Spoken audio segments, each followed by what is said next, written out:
Now I'm going to ask for our lovely healer to come, Reverend David Miller. His words are wise.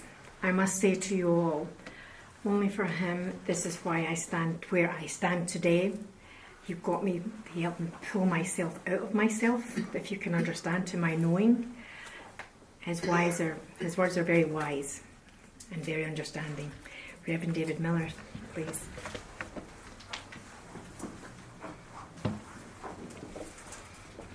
Thank you. And thank you for that meditation. Good afternoon. Good afternoon.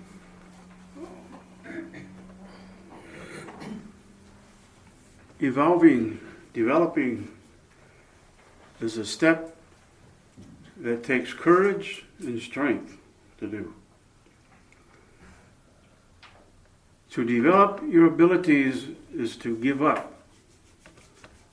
And there's a word that goes along with forgive, and that is forgive. And that what forgive means is to give up.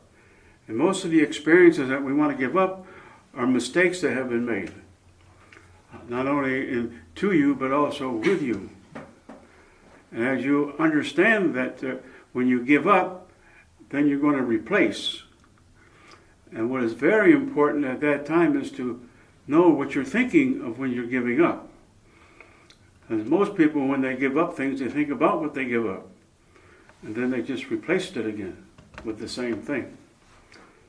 But there's a light within each one of you that is being ignited every day of your life. And with the events that are going on in our world today, though that light that you are igniting in there is going to take the change in those. But I'm going to ask you something. Don't go out and try to change the world. That'll take quite a bit of task to do. But the world that you're in can be taken care of one step at a time and one breath at a time. Just to walk out of this place, you can't do it in one step. And so we have ideas of what would be better in this world. And when we get those ideas, we try to share them with other people. And then when you go up and tell a person, well, I want to do this, what do they usually say? What do you want to do a thing like that for? And what they're really saying is that, what do I want to do a thing like that for? So I learned a long time ago, if I have an idea of what I want to do, I'm not going to tell anybody about it. I'm just going to go out and do it. And then they'll say, how did you do that? I said, by not telling you what I was going to do.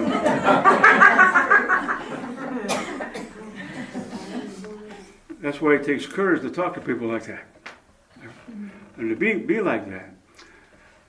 You know, when I first came into this chapel in 1970, I was a person that had an idea that if anything positive happened, it was a mistake. And it wouldn't last long. And it was true. It didn't last long. Then I found out that was my plan. To let mistakes take hold of my life.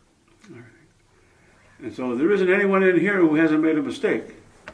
And when I look in the mirror, I see the biggest one that made mistakes. But I also know that it's not going to hinder me. Because I know I'm going to have the opportunity to do the same thing again. And then I don't do the same thing again.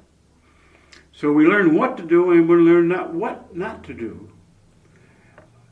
And as a person who is evolving, you know, and I teach people to learn how you learn and what you did when you learned. And there's no one like you. You can't find it in the book. And I don't have anything against reading books, because one of my best developments is when I was at the University of Arizona. And, you know, you can't go to college without reading books. And so that was my best movement and development, because I found a way to talk to the people that were in those books. And every one of them said, just don't read, go out and act upon what you read. And you know, how do I go about doing that? Well, just walk out the door and go. And you'll have opportunities to apply some of the things that you've been reading. And they're also saying is that the best thing to do is not to tell other people what to do with that. Tell other people to live up to what they are doing. How many times you come across some people and say, "Oh, look what they're doing. If they did this, this would happen." Well, if they did do that, that would not happen because it's not them. And I found out it's important to let them figure that out themselves. To figure that out themselves. And you'd be amazed how much information you'll get by just looking at situations. When you decide to make changes in your life, you want to develop your psychic ability, you're not going to stay the same. One of the first things I tell people in the mediumship class, you're going to change. You're going to change your body, and you're going to change the people, places, and things in your life. And they'll sort of happen naturally for you. When you find out the same people aren't communicating with you or not being in your presence, that lets you know that you've moved in awareness. So start being aware of other places and people to bring into your life, or you be in their life. And I found that's one of the things that's stumbling block for most people because they don't want to let go of attractions that they had in their life. Even though they're halfway down the hole where water is and they're still holding on. And so the step of evolving is letting go. And to replace that with people who are of your consciousness. And there isn't anyone in this world that can tell you what your consciousness is. You're the only one that can do that.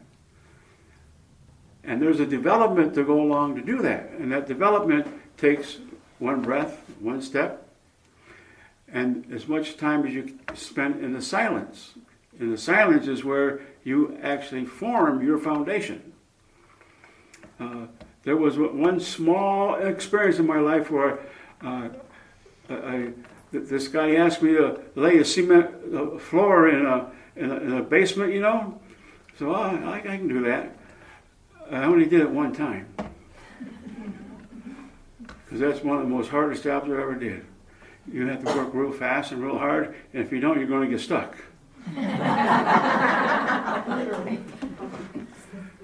So I want to leave you here today with that you have an energy within you that is still developing. And you aren't ever going to get to the end of that. But don't let that be a deterrent, because you're always going to be growing. You're always going to be developing. There's always more that you can do in this world. And when you start doing things that through your intuition and through your ideas, you're going to feel much more better. And when you don't allow people to dictate what your life is, then you're going to feel much more freer too.